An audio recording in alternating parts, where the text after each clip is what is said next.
Hello again, wrestling fans, and welcome to episode 3 of the Wrestledope podcast here on Wrestledope.com, also on Wrestledope.podomatic.com, iTunes, and live now on Justin.tv.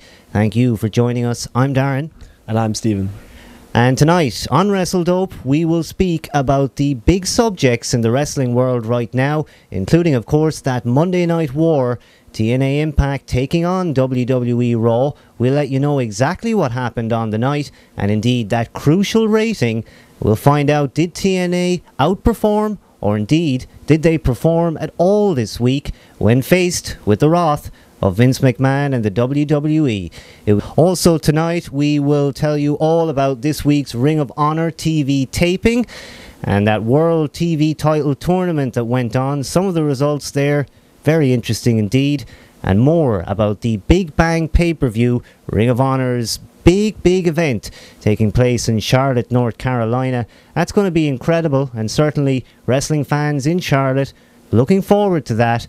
Wrestling back in Charlotte, North Carolina in a big way, and Ring of Honor certainly championing a new style and a new product, younger guys, and becoming more and more interesting. Also tonight, more dirt sheet news. We'll let you know the latest gossip in the pro wrestling industry this week, and it certainly has been a big one, hasn't it? Yeah, we've got plenty to talk about this week.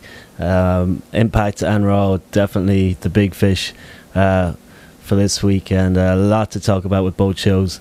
And I think we'll start with Impact, if that's cool. Yes, Impact started at the exact same time as WWE Raw, and how interesting it was to see how the TNA producers, they really stepped up to the mark, and every single thing that happened on WWE television was equally countered on TNA Impact. Starting off, it was an amazing buzz to have both those shows running at the same time. Yeah, I think they must have been watching each other from the trucks or the back in Impact too. Both putting up the big guns with Taker and Michaels doing their in-ring promo up against Abyss and Hogan, AJ and Flair. Everyone firing on all cylinders from the get-go. I think Impact was well paced. I thought it was a good flow to the show. Raw, on the other hand, I don't think they were too threatened. But Impact, I think, came out on top in my view as a show. But again, ratings tell a different story. Yes, indeed. Undertaker started off WWE Monday Night Raw, and as Stephen said there, Hogan came out with Abyss to start off TNA Impact. From the get-go, I saw Undertaker on one side, Hogan and Abyss on the other, and I have to say my attention drawn to the immortal one, Hulk Hogan. Yeah. Raw building their Wrestlemania card, and a good thing to start the show off with Taker and Michaels, and have Taker appear on Raw makes sense, being the big show of the two. Abyss and Hogan on the other hand, yeah, to start Hogan and Flair off together does make sense. Where Abyss, still, I don't know if it's the greatest person to have paired with Hogan in this whole thing, but yeah, I think they would have grabbed viewers from the get-go. Anyone new to it, Hogan has that mystique still, even though he's been around the block, we'll say, a little bit. But and the return of Sting we saw too, putting the beat down, surprisingly actually, taking out Hogan and Abyss, which was something a little bit unexpected from our point of view, I think. I thought The Undertaker cut what I thought was one of the most boring promos that I had ever heard. I don't want to hear Undertaker talking. He's a monster heel. I'd rather they have him squash guys every single week until he gets to the main event, and then squash whoever he's in the ring with. You don't want to hear him talking. Personally, I don't. I thought The Undertaker, as I say, was quite boring. Hogan and Abyss, they were whipping the crowd up into a frenzy on the other side, and immediately my attention was drawn straight over to TNA Impact. I didn't feel like I wanted wanted to listen to what Taker was about to say, and I just knew, of course, that we were going to be hearing from Michaels. It didn't get me. So like I say, TNA drew my attention to begin with. Hogan and Abyss doing very well. I felt Hogan still has it. He still can perform if it's a big night and he needs to go out there and get everyone excited. The Immortal One certainly proving that even at this age he can do it. One other thing I was interested to see is that Abyss paired with Hogan looks very well. In fact, he's big enough to be in the ring with him, whereas a lot of guys just aren't.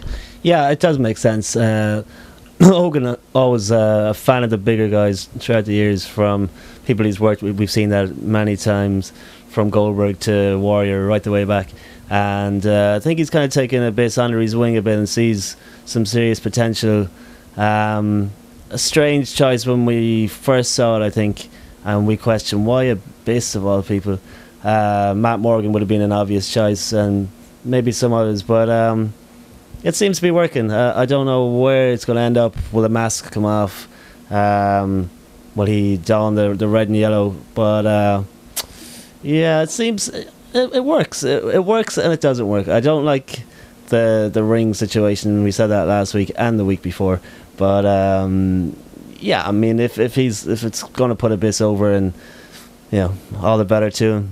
Certainly, you can't deny that Abyss has had an incredible opportunity put into his hands working with Hulk Hogan. Certainly not the WWE style payouts that perhaps Hogan once got, but without a doubt, that's certainly where the TNA Impact funding is probably going right now, straight into the pocket of Hogan and Bischoff. Yeah, they're going to clean up, and I think a lot of the ex-WWE workers, and some, without mentioning names, Shannon Moore, will have their time to shine and probably get a nice little paycheck at the same time. Rumours of Charlie coming back, and rumours of Sean Stasiak coming back as well, both to TNA. What these guys can bring, God knows, but all you have to do is look at the Pope to see real character development. So who knows? Look at Stone Cold, from Stunning Steve to Mr. Stone Cold Steve Austin. An incredible journey for Stone Cold Steve Austin, and we think perhaps if a guy gets a chance like that, if they put Abyss into the ring with someone like Hulk Hogan, it could make him. It could be the making of a new performer. I agree that Abyss was a good worker all along, just didn't quite interest me for some reason, but there you go. Perhaps now my interest level's peaking a bit more now that he's in there with Hogan. Now, at the very same time as Shawn Michaels came out on WWE Monday Night Raw, it was genius because Flair and AJ appeared to be coming out almost seconds later. And one thing I had to say was I marked out like crazy for AJ with that Flair gown. I loved it. I thought it was a genius move. Hilarious, but genius. So well done to TNA for dressing AJ up for the big night, I think. Absolutely, 100%. He's gonna do so well out of this, and I think it's well deserved. I've always thought that AJ Styles was a fantastic worker. We saw him live take on Kurt Angle at the TNA Impact house show. We saw that famous matchup. We were so impressed that night. Yeah, AJ is just great to watch. Never boring, and I always even thought before Flair came along, his promos, his mic skills were good. So he's in a great place, and long may continue.